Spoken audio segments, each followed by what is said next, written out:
Good morning, peoples. How are you this fine day? I am Wayne Walker, your amazing, outstanding, most excellent host of the Hypno Lion Roar, the podcast with teeth. It's a mouthful. Got a good episode today. I'm looking forward to it. But yet, so far, all of them I've looked forward to. I've had a lot of fun doing them. I hope that those of you who are listening to them are enjoying them half as much as I am. And if you've got requests on topics and that, I would love to hear them. I've got, 30 weeks of topics laid out, but I'm subject to change that based on how I feel and based on the feedback that I get from you folks. So anyway, notice my hat today. It is a Texas hat. I don't have a military hat to wear. I didn't want to wear the same ones. So my military people out there, or if you have people that are in the military and you have a hat or even a shirt that you'd like me to wear, get it over to me. I'll leave the address there. I would love to promote it, give you a shout out on the podcast here. Anything I can do to support our men and women in uniform. I am an Army veteran, and that a lot of great memories. You wouldn't have. Some of the memories are at the time were kind of iffy, but hindsight's always 2020. So anyway, today we are covering a part of the theories in hypnosis, the conditioning the subconscious mind. Okay. So, but also during this episode that we're going to be covering, well, let me read the description. Okay. Uncovering intriguing world of hypnosis theories, focusing on conditioning the subconscious mind. In this podcast episode, join us as we delve into the explanation of the hypnotic principles and practical tips on meal planning for those who are embracing the carnivore way of eating. So that's going to be fun. And before I move on, let me just announce or tell you what I've got planned. I'm going to be doing a giveaway on here. And the giveaway is this. I make beef jerky because we eat it for snacks. It's great. It's all natural. No preservatives. We make beef jerky, and I make a lot of it.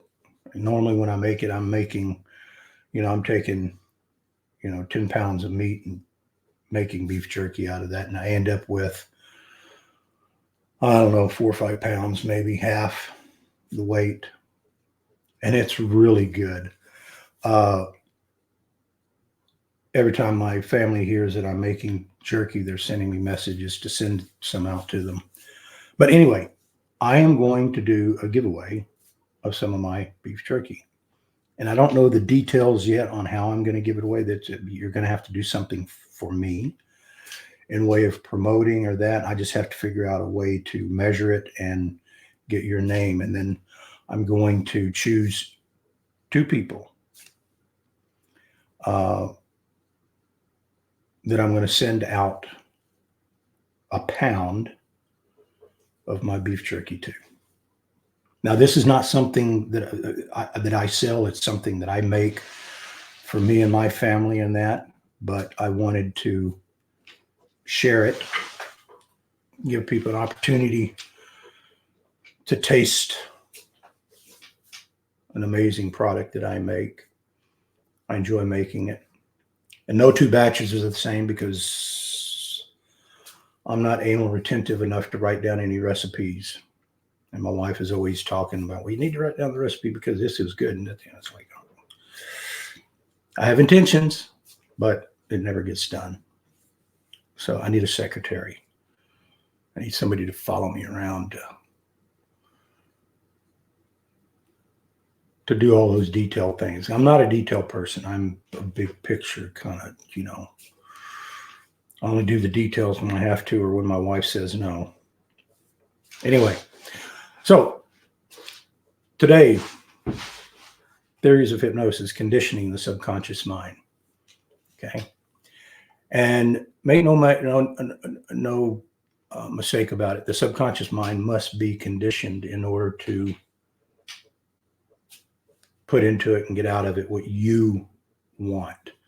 Otherwise, it's like a boat without a rudder or a ship without a rudder. It's just kind of floating around and it's doing its thing. And when it opens up, it takes stuff in it. It could be crap and nothing that you want and blah, blah, blah. So you have to condition it. Okay. So conditioning the subconscious mind involves a couple of things: understanding its functions and implementing strategies and to influence its programming. Insights are from various sources. The subconscious mind is a part of our mind that makes decisions without needing to actively think about them. It's programming. Okay, you push that button, that happens. Okay, it differs from the conscious mind, which encompasses thoughts that we're aware of at any given time, which means that we're in conversation. If you're sitting in front of a person, you're in the conscious world. You have to listen to them. Okay, you have to focus. You have to be in the now. You have to be present. Remember that, guys and gals. Be present. Be present with the one that you love. Be present with your kids. Take the time, sit back. We can all get so focused on the to-dos that we overlook what we should do. And I struggle with this because I get so focused in this and, I'm in this, don't bother me. This is my world. I'm trying to, but I've had to tell my wife that, look, if you need to talk to me, if you want that, you need to stop me and say, look me in the eyes. This is what I need. Blah, blah, blah, blah, blah, blah, blah. And that's my cue to say, yeah, you're right. Let me be present. I wish I could say that was easy. It's not. But anyway, at any given moment, the unconscious mind, which holds past events and experiences that we don't remember at all. Okay. Imagine this. You go into a restaurant, you sit down, you look across the restaurant, you see a person way over there in the corner, and you go, I know that guy or girl. If your wife is with you, guys, and you say you know that girl, be careful. But anyway, so you know that person. So you ask yourself, gosh, dang, what's their name? What's her name? Okay, what you've just done is you've asked the subconscious mind a loop question. And when you ask the subconscious mind a loop question, it does not stop. And you can forget about it. And you can say, oh, well, they get up and they go out the restaurant and goes, I know that guy, what's his name? And it could be 5 minutes and you're in the middle of taking a bite and you go, oh, Sam. That was Sam. Or you could be on your drive home, not thinking about anything, and all of a sudden, Sam. Or in the middle of the night, waking you up, or in the next day, or 4 days. But at some point in time, your subconscious mind is going to give you that information because you asked it a loop question. Now, I want you to think about a loop question. In your way in which you communicate with other people, your kids. If little Johnny comes home, little Johnny, man, he's everywhere. But anyway, little Johnny comes home, brings his report card, and it used to be A, B, C, D's, F's, whatever. was the yardstick in which they were graded. So just for the sake of argument, let's say that you got a D in math. You see this, and in your wonderful wisdom, you look at little Johnny and you go, or say to him, why are you so stupid in math? Well, you've just asked a little question. And little Johnny's little pea brain is twirling around.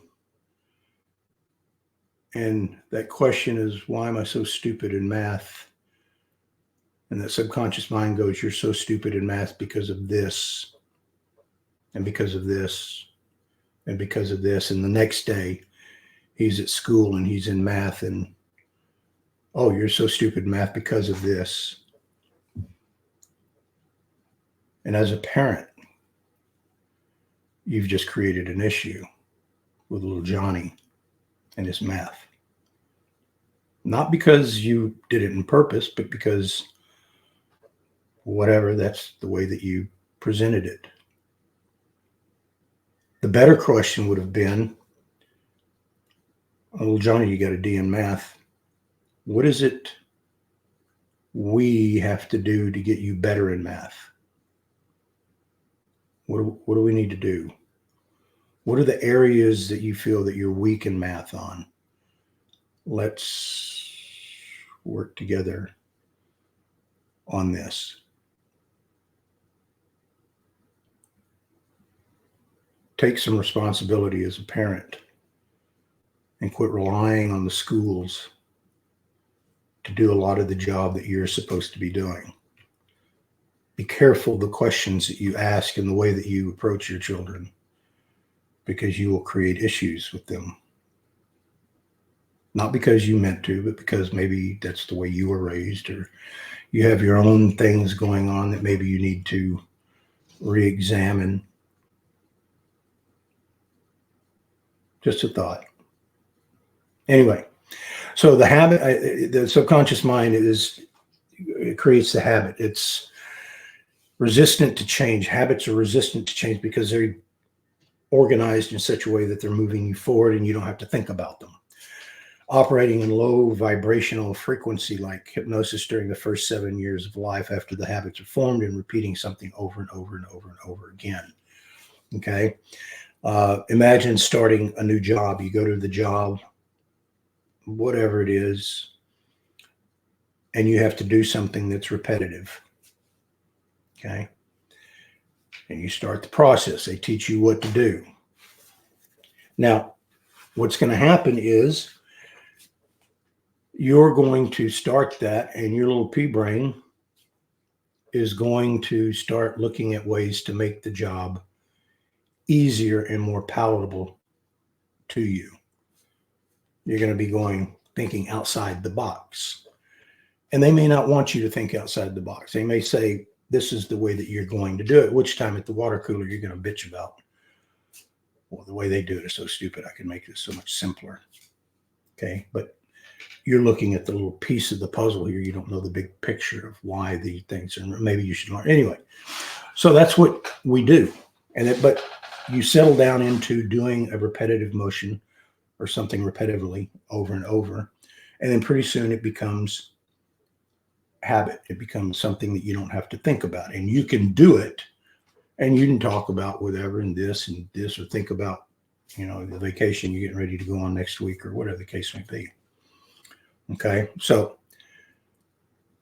the subconscious mind is like a huge memory bank. It stores all of your experiences, memories, skills, deals with all your bodily functions, deals with everything.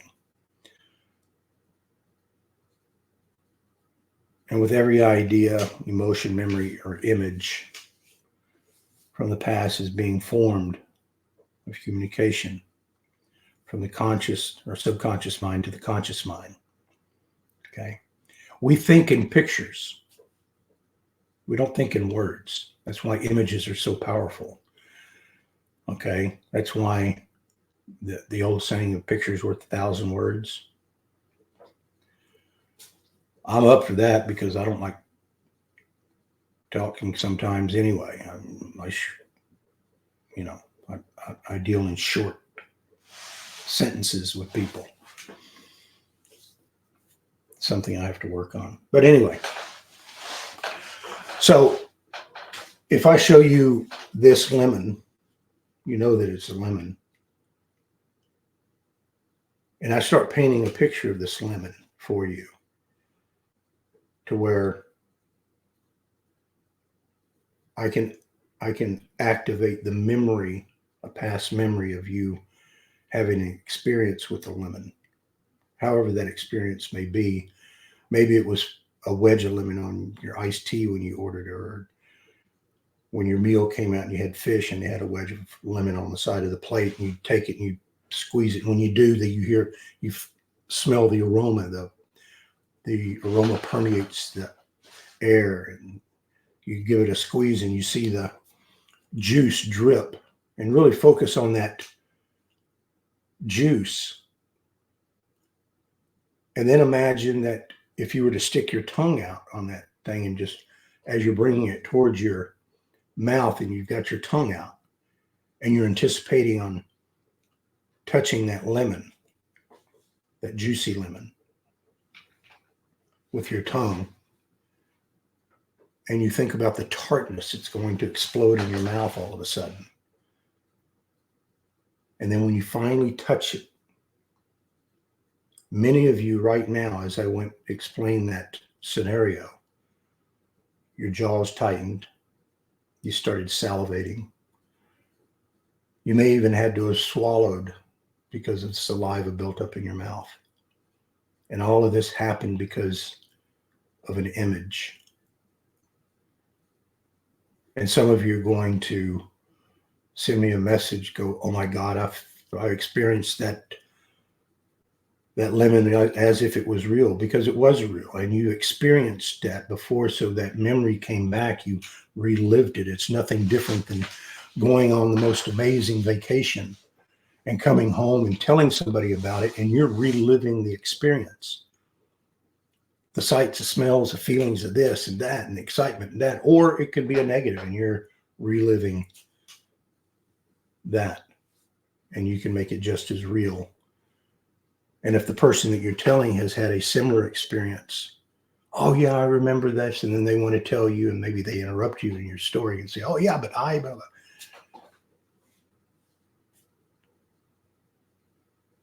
Human nature. So reprogramming the subconscious mind involves allowing it to take over and responding to with the positive, uplifting, empowering thoughts and actions. Positive affirmations, proactive daily practices are an effective way to reprogram the subconscious mind. Although, is it a way? Yeah. Is it easy? Nope. Nope, it's not. And the reason it's not easy is because we live in a world of immediate gratification, and you want to see the results now. You don't want to put in the work to get the results.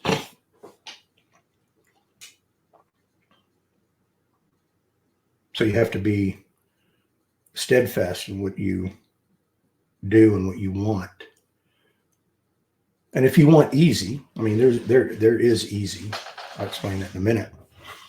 But becoming aware of subconscious mind patterns is a powerful technique for altering negative subconscious mind patterns. And once we're aware of these patterns, once we self-reflect, which the name of my company, my business, my hypnosis company is Reflective Mind Hypnosis. There's a reason for that, because reflect on yourself. And once you're aware of what you do, your patterns, then you can take the necessary actions to make the changes and have them follow automatically. Sound simple? It is. I mean, it's not rocket science. It's like I say, What I do is not rocket science. It's a little bit of common sense. It's a little bit of know-how. It's understanding what the goal is. You have to be very careful. There's a fine line between helping people and manipulating people. You have to understand what that line is. Okay.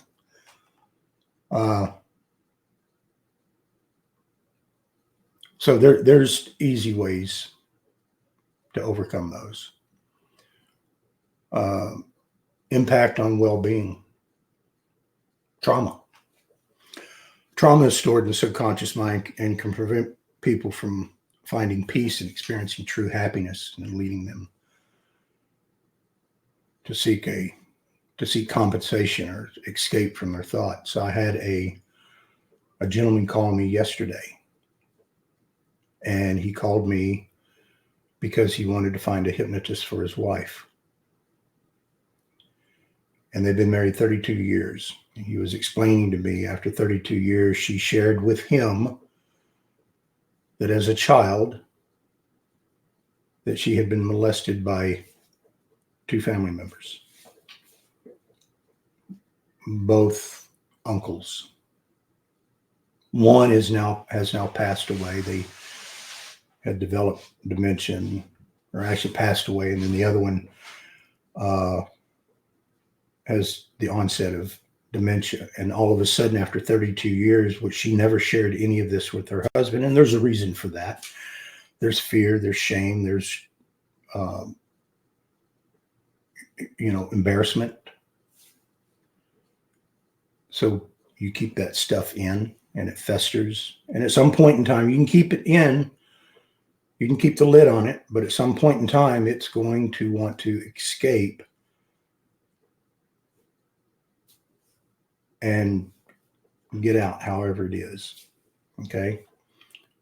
If left untreated or unrecognized, I guess you could say. But anyway, they were getting ready to go to a family reunion, and all of a sudden she's not wanting to go. She had developed depression. He said that she's crying every day. So there's some things that are going on with that. And he goes, she's been on pills. The pills aren't working. She's been to a talk therapist, which that rarely, if ever, really works. So she wanted to seek out a hypnotist. So the question then becomes, could I help her overcome this? Absolutely. In short order. So long as she's willing to follow some simple instructions and she allows herself to go into hypnosis. Okay. Have those 2 things, we're golden. And this stuff can be put out to pasture fairly quickly. Okay.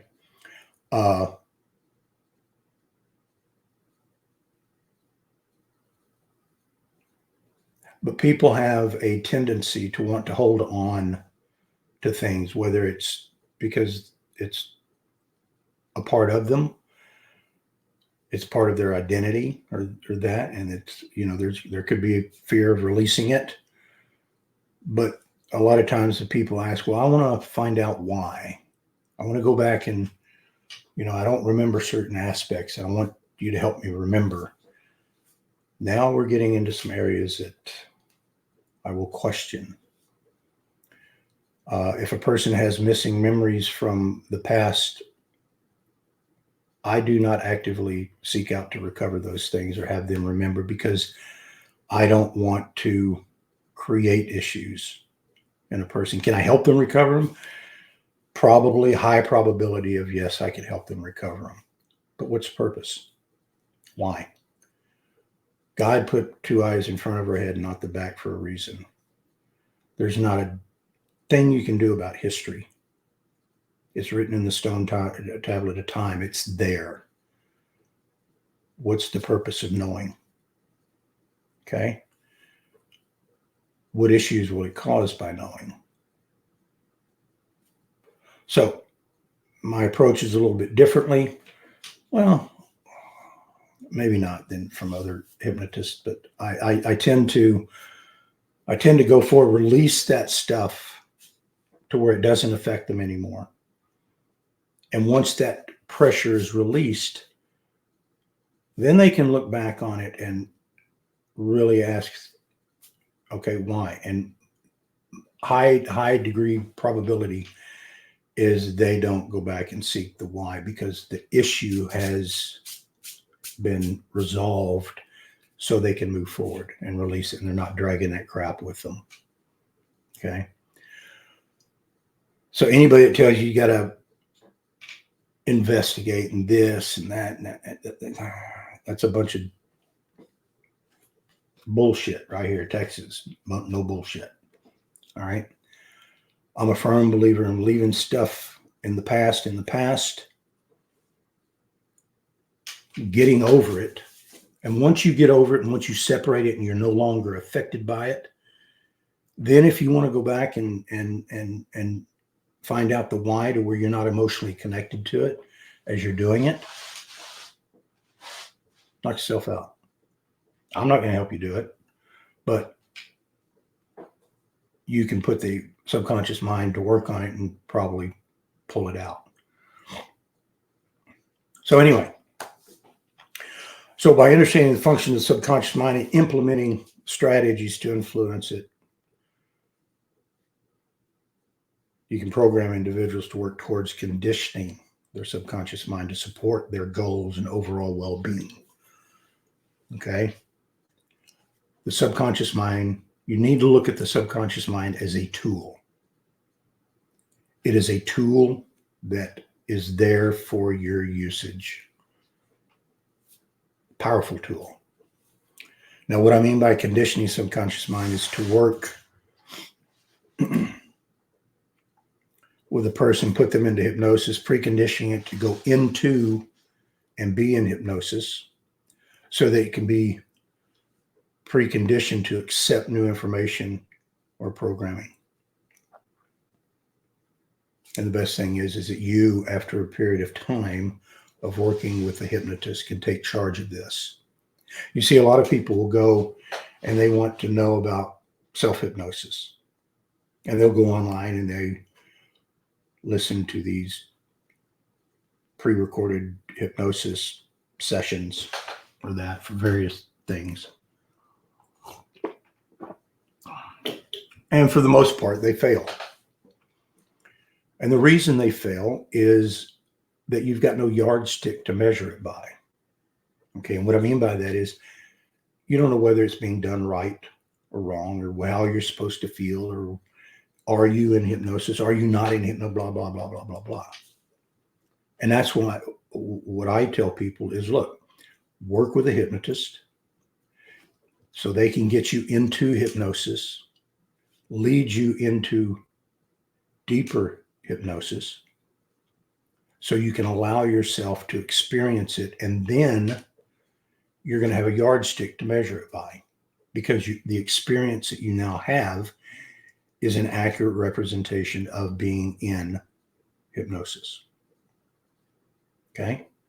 Now, once the subconscious mind has experienced hypnosis, each time you work with the hypnotist, the length of time to get you into hypnosis starts to shrink, because they're conditioning you to go into hypnosis very quickly.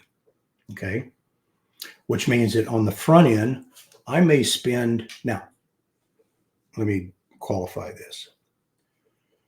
Can I take an individual and do what is called a speed induction on them and put them in hypnosis in a matter of seconds? Yes. Yes. Okay. However, not everybody is susceptible to that in the beginning.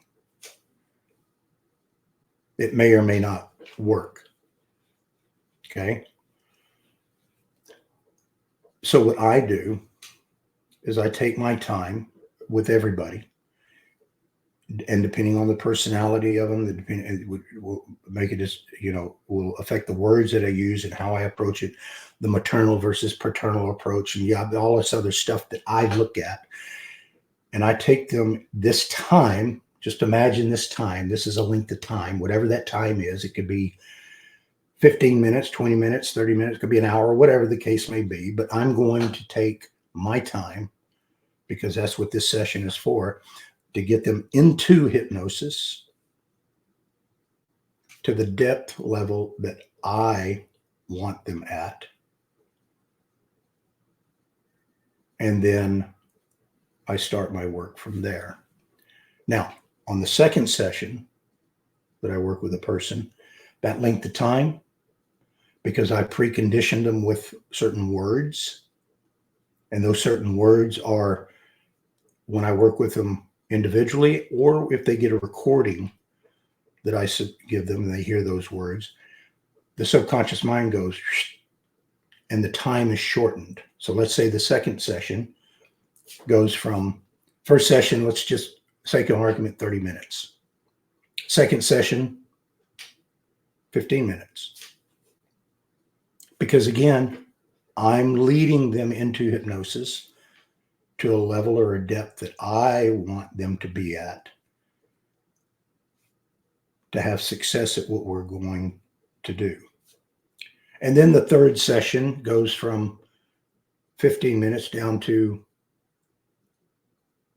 5 minutes, 3 minutes. And then the fourth session, a minute. So the sessions get shorter, and the work that we do on the back end, 20, 30 minutes or whatever. And that is preconditioning the subconscious mind for hypnosis. So when the reins are turned over to the client, and I show them how, because I'm teaching them along the way of how to go into hypnosis, self-hypnosis, they're very clear at the yardstick that they have and know exactly what it's like to be into hypnosis. Okay. There are people who come to me for meditation. I said, I've been trying to meditate for years and I get in the position and I do the ohms and all of this stuff here. And I say, and I ask him, because, well, were you instructed on how to do that? Who taught you? Well, I just read the book. Okay. Self-taught, in other words. You got no yardstick.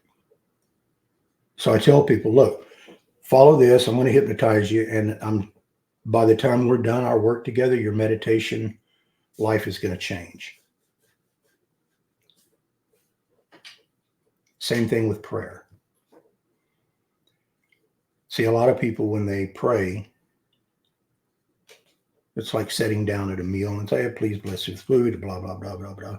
That's prayer. Yeah, you're asking for blessings on the abundance and the food and this and whatever your focus or religious convictions are in that. But if you want to change your prayer life, get hypnotized. Now, people are going to freak out about that, and I'll probably get some messages about that. But let me explain what I'm saying.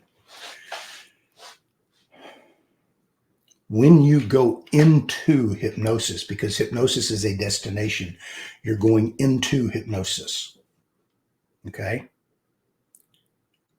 Which is in the realm of the subconscious mind.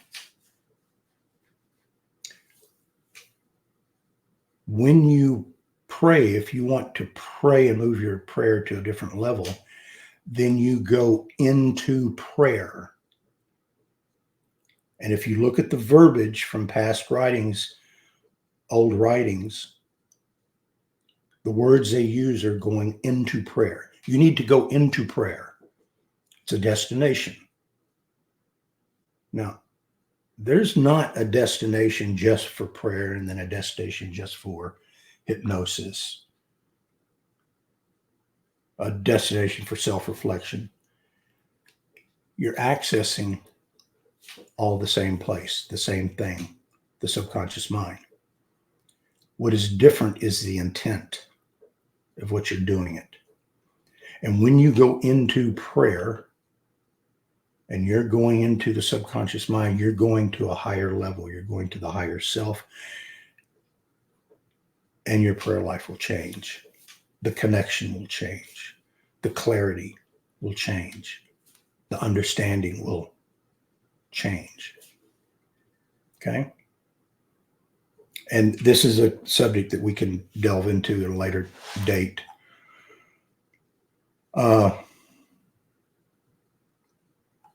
But understanding the subconscious mind and hypnosis, subconscious mind, it governs your behavior patterns, reactions, preferences. It's responsible for controlling your responses to various stimuli. It's part of the mind that's receptive to hypnosis and can be influenced to accept new information and new programming. Hypnosis is a way to communicate directly with the subconscious mind, which we've already discussed, allowing individuals to implement special strategies, make positive changes, get rid of destructive patterns, destructive beliefs, self-limiting beliefs at the subconscious level.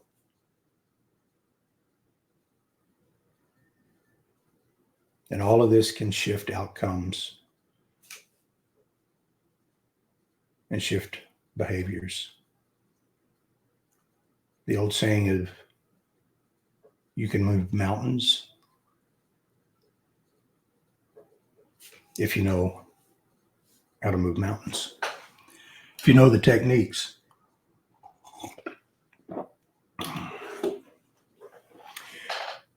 So hypnosis is a powerful tool for reprogramming the mind, tap into the strengths, confidence,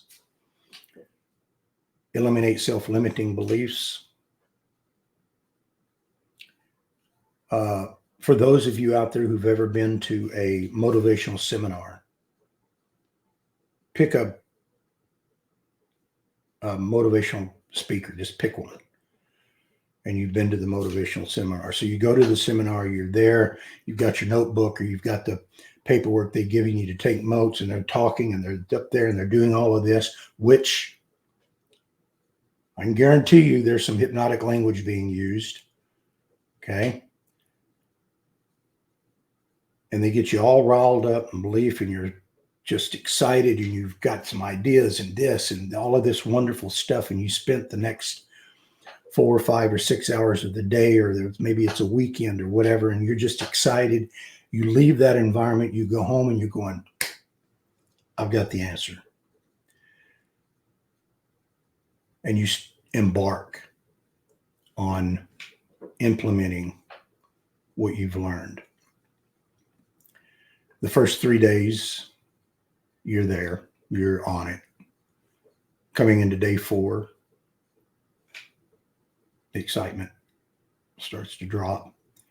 The belief starts to drop. Day 5, and it's a downward spiral. And then a week later, it's like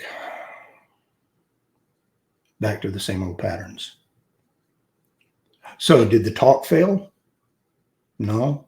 The talk delivered probably some great information that if you could implement it, it would probably change your life.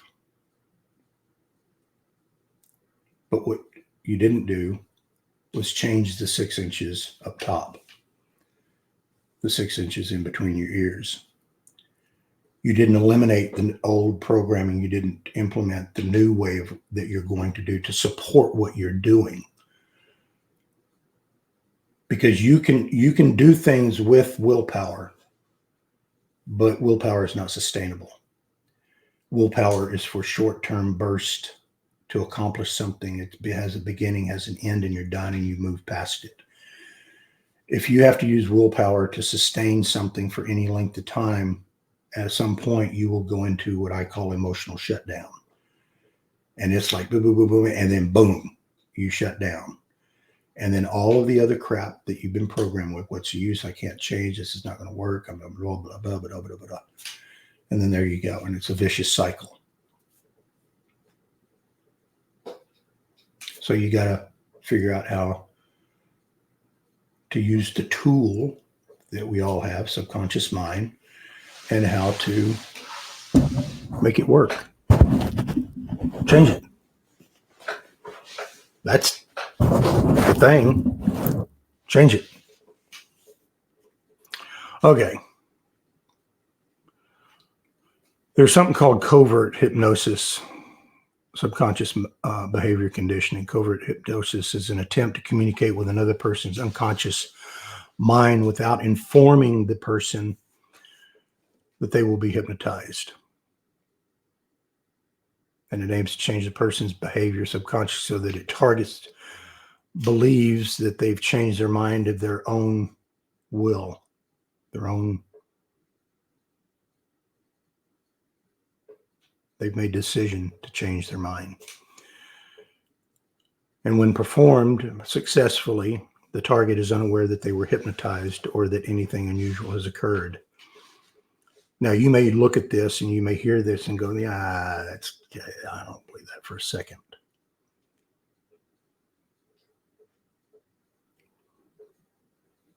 It can be done. I can do it. But that's that fine line where, you're helping people versus manipulating people. That's manipulation. Okay? You have to be careful with that. Or I have to be careful with that. Because there's ramifications to that. For example, if you get on YouTube and I think you type in the hypnosis thief or robber hypnosis, the robber hypnotist or something to that effect. And you'll probably come up with several videos where they've got security cameras where an individual had gone through the line of a checkout stand and leaned over and spoke to the cashier. And you may even see her, just as he's talking to her, just drop her head. And then she gave him all the money out of the till. And you may look at that and go, that's just utter nonsense. No, it's not. Because I can guarantee you that if he did that, he was watching everybody, every one of those checkers, to see which one that he could approach and accomplish that with. He picked his subject very carefully. And he may have been back to that store 2 or 3 different times to watch the actions, and may have even gone through and spoken to her, use some key words and see her reaction. It can be done. Okay. There's videos online that you can search out, and you can see a guy get pulled over by a cop on purpose. And he hypnotized the cop and just drove away. And the cop's left there going, what the just happened? Okay. It's there. It can be done. If you look at faith healers, or regardless of whether you believe or not believe, it doesn't really matter. But if you look at faith healers and you watch faith healers and you listen to them, they're all using hypnotic language. Okay. What you're not seeing on the program is what they did before with the audience. Okay. The preconditioning. Okay. Now, there are some people that, mind over matter. And it happens. Is that good or bad? I don't know. I guess it's based on your belief structure, your faith, which I don't know. But it's all hypnotic language. Politicians, listen to them. They all use hypnotic language. Okay, some are much better than others. Obama, you listen to his cadence and the words, it was all hypnotic language. Okay, so, all right, practical use of the subconscious mind. The subconscious mind can be thought as a guide individuals may not even know they have. It can help practical daily situations, such as finding misplaced items, identifying suitable relationships, emitting positive and negative signals during first-time meetings. It can all provide insights during times of transitions or challenges. if you've ever met someone and all, for whatever reason, you say, you know what, I really like this person. That connection, that sameness, whatever, there's something. But on the same thing, if you've ever met a person and you go, you know what, I don't trust this person as far as I can spit. You're picking up on signals. Now, are they right or wrong? I don't know. I don't know. Again, a lot of this is all theory. Nobody knows, but I do know reactions. Okay. So by working with a person utilizing hypnosis to precondition the subconscious mind, individuals can take charge of their subconscious, influence the receptiveness of new information and programming. Tool, subconscious mind tool. Subconscious mind equals tool. Learn how to work the tool. Learn how to use the tool. And the process can lead to positive changes, empowering people to shape their lives for the better. Okay? That quick. That quick. Boom.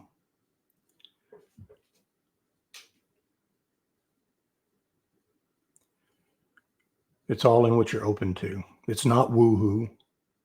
It's not out there. It's mind science. Okay, so that's it on that topic. Again, if you have any questions on it, send me a text. Be happy to answer it as best I can. If you have suggestions going forward, I'd like to hear those. So let's move on to our second topic, carnivore diet. Meal planning and recipes, practical tips for meal preparation, favorite carnivore recipes, snack ideas, and the on-the-go options. Okay, as you know, or maybe you don't know, maybe this is the first episode that you've listened to. Second week in September last year, 2023, to today, which is at the time of this recording, is February 14th. Happy Valentine's Day. You probably won't see this or hear this episode for a few weeks, but happy belated Valentine's Day. Okay. So to today, February 14th, I started the carnivore diet second week in September.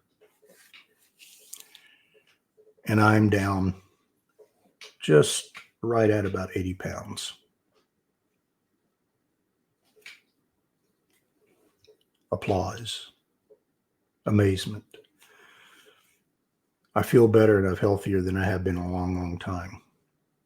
And I can tell you that if you're overweight, if you're struggling with your weight, you're struggling with your health, it's not your fault by any stretch of the imagination. It's not an issue of eating less and exercising more. That's the studies have now shown that that's not the case. I lost most all of that weight or gotten healthy, reshaped my body with almost no exercise, increase in exercise. Now I did start back to the gym, but I'm just doing that to build muscle.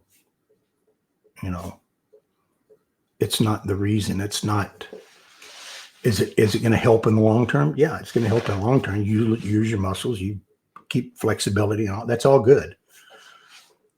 But by following the carnivore diet, your body is going to change naturally because you're giving it the correct food, the source of nutrient-dense food. So anyway, so you're eating only animal product, meat, eggs, hard cheeses, okay? And people say, well, it's boring. Okay, yeah, boring, but your meals aren't supposed to be exciting. I got cows out there. Now, the cows get excited for when we put hay out because they haven't had hay in a couple of days. They're excited to eat the hay, but they've grazed on the grass. Okay. They're excited. But I'm telling you, well, you know, after about 30 minutes, they're moving away from the hay and they're laying down and letting the digestion do whatever you know, whatever happens. So eating is not supposed to be exciting. Eating is supposed to nourish the body and then you move on. Okay. If you're turning it into an event, then you're going to create some issues for yourself.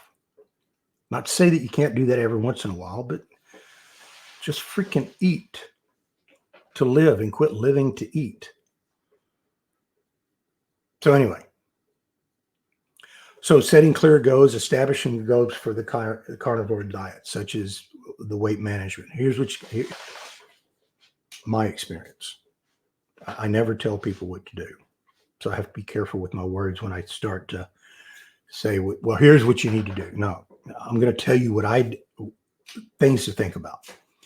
Set clear goals. Know what weight that you want to get to.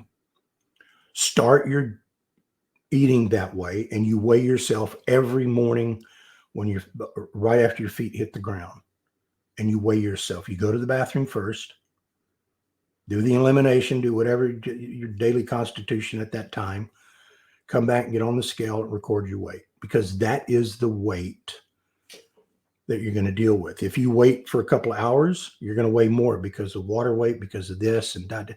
That's not going to be your true weight. Okay. First thing in the morning, wake up, feet hit the ground, go pee, go whatever, come back, weigh yourself. Okay.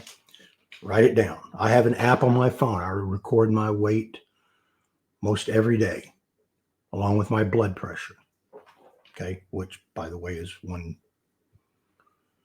right now, my 30-day blood pressure is 123 over, I think, 79. So anyway, it wasn't that way when I started. I can guarantee you that. Okay. So you want to plan your meals in advance. Okay. You've got your meat in the freezer. Pull out a couple of days meat out of the freezer, put it in the refrigerator. If it's beef, you can put it in the refrigerator and you can leave it in there for 4, 5, 6 days. All it's going to do is it's going to age, is what it's going to do. Okay. And if you're dealing with a tough cut of beef, you want to age it. Okay. So anyway, consider a weekly meal plan, however you want to do that. Okay. Literally, there are times when we get ready to eat. My wife says, well, what do you want for dinner? It's like, you didn't pull anything out for me. But you can pull out a frozen steak, fill your sink up with cold water, drop it in there, and within about an hour, that steak is going to be thawed. Same thing with chicken or fish or whatever. Just drop it in cold water, and if you want to, change the water after about 30 minutes. But you want to fill it up and have plenty of water in there, because water will suck the cold out of that meat. It'll thaw it very quickly. Okay. Explore different meat cuts. Like, again, I've already explained this on other episodes of the podcast. I'll repeat it again. We have a small farm. We raise our own cows. We raise our own chickens, goats, quail. I've got right now in the freezer probably 90 quail. Pull them out. There you go. Thaw them out, salt them up, put them in the broiler. 8 minutes later, pull it out. Eat the ass end of that thing and let nothing left but the bones. And then she takes the bones and puts them in the freezer till she has enough to make some bone broth. There you go. Okay. But explore different cuts of meat. Okay. You can do reverse sears, put on the grill. You can if you don't have a cast iron skillet, you're missing out. Get a cast iron skillet. Cook on a cast iron skillet. That's great. Put some butter in there. Let that thing sear. The aroma permeates the house. It's wonderful. Okay. you can, and we've got one of those little oven things like the Ninja or whatever. It's a set it and baking and fast fry and all that stuff. We use that a lot just because oven's too big for the cuts of meat. Okay. You can cook sous vide. Sous vide is a way to cook where it's you're cooking with hot water, and you set the temperature on the thing to 132. You make sure that your meat is in a vacuum sealed. You put the butter and everything in there, drop it in that water, have it submerged, and you leave it for 24 hours. And not only will it cook it, it will make it very tender. So if you've got a tough cut of meat and then you pull it out, you pat it dry, reverse sear it real quick in this cast iron skillet, or you put it on the grill for 2 or 3 minutes, slap that baby on a plate, and in a matter of minutes, it's gone. There you go. Managing social events and eating out. We don't eat out. People invite us out. We just don't eat out. Because we go out, it's like, it's a pain. One, we're going to order meat that's not going to taste good because we've already had our own stuff. So it's like, if they let me take the meat in and put it on the plate and that BYOM, I guess, maybe.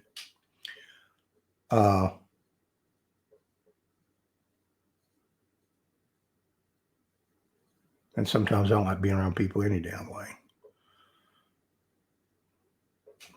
That's me. Anyway, managing your social events, just consider options. But once you're on the carnivore diet for after a couple of 3 weeks, I'm telling you right now, you go out and and they've got they've got a banquet or buffet of whatever. You're not going to want any of that crap. You're just going to go after the meat. Now, if they got several different meats, knock yourself out. It's good. I mean, you're just not going to have that issue. Okay. I do a lot of, I don't say a lot of, I do egg salads. Because we got eggs. So I'll hard boil eggs, 24 of them, make egg salad, put it in the refrigerator, and eat that with pork rinds. And that's a meal. Protein, fat, I'm good. Okay. You can take, like last night we had pork chops, and we take the pork chops, you dredge it in your eggs, whip up eggs, salt it and season it however you want it. Dredge it into the pork chops, and you take pork rinds and you grind them up in a food processor, crush them. What I did was, before I realized that we had a food processor, is just put them in a Ziploc bag and beat the hell out of them with whatever I could find that suited me. Helped me with my anger issues on some things, but anyway. But you crumble them up, and then you just coat them on the pork chop, and then take it and put it in the oven and bake it at 375 for 20 minutes, 30 minutes, whatever it is. Pull it out, and it's like fried pork chops. And you can do the same thing with chickens. You can do the same thing with meat if you want to do it with meat, or just have something different, a different texture. You can do that. I make deviled eggs, put them in the freezer, and as a snack, grab a deviled egg, and I'm good. Okay. You can do carnivore casserole with ground beef, homemade pickled eggs, snack ideas, bone broth. Okay. Bone broth. I like drinking bone broth in a cup, like, having a cup of soup. It's filling. It's great for you. Canned mackerel or sardines. That's a good option for a quick snack if you like sardines. Some people don't. I like them. And then beef jerky or beef chips. You can do a search on the internet and get recipes and that.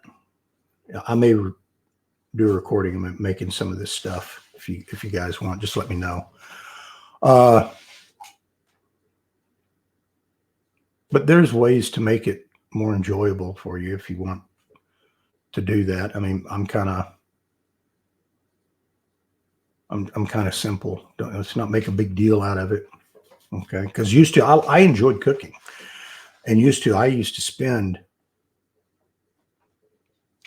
hour and a half doing a meal prep, doing the meat and doing the sides and baked potato and all that stuff. And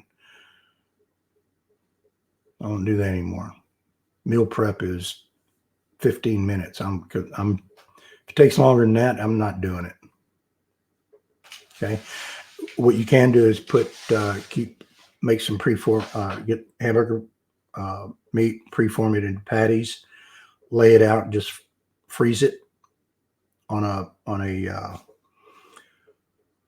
baking sheet. Just lay them out, and when they're frozen, pull it out, put them in Ziploc bags, put 3 or 4 to where they're loose. You just go in there, you pull it out, put it in the oven, or fry it up or whatever, frozen. And what that does is it helps prevent you from overcooking the beef. And it's really easy. Okay. A couple of those, a little bit of cheese on top of it. Got my fat. There you go. Okay. Okay. So that is pretty much it today on things. I hope you learned some stuff. I hope you enjoyed it. Again, if you have any questions, get them over to me. I'd be happy to answer them. Would love your suggestions. Also, again, I can't remember if I mentioned this in the beginning. I'm going to be doing a giveaway here in the next few weeks. And the giveaway is going to be some of the beef jerky that I make. I'm going to select 2 people. I'm not sure how that's going to work yet, but the 2 people I select who win, or whatever the case may be, they will receive about a pound of my beef jerky. And this is nothing that I sell. It's just something that I make for myself and the family. So anyway, all right. So I'm done. Have a great day. Go out, be profitable, be good, and always make good choices. Later.